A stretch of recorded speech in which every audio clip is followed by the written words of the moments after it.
Happy Sunday, let's can some corn. I was inspired by my friend Ash to can corn. I was a little nervous at first because I've seen a lot of people get flat sour.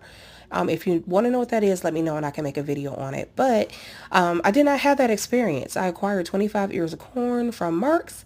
And if you're from the Cleveland area, you know where that is. I paid about $12.50 and I got this tool here to take the corn off of the cob, and it was a really good experience. It was a bit of a learning curve for me because I normally use something else to get the corn off, but once I learned how to use it, everything came off like butter and it cut it off directly down to the cob. So I will always use this for my corn in the future.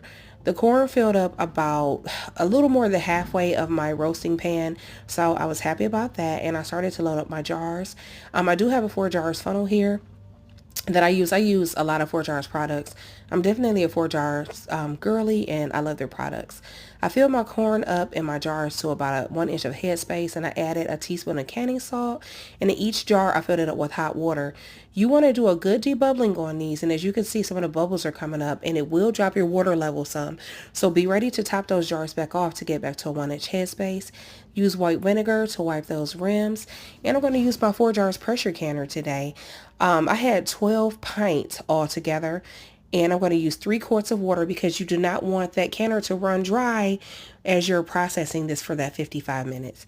So I have 9 on the bottom, and I'm going to put 3 pints on top, and I am going to get this started. So next, I'm going to show you the top of this 4 Jars pressure canner. Align those arrows or else your lid will get stuck.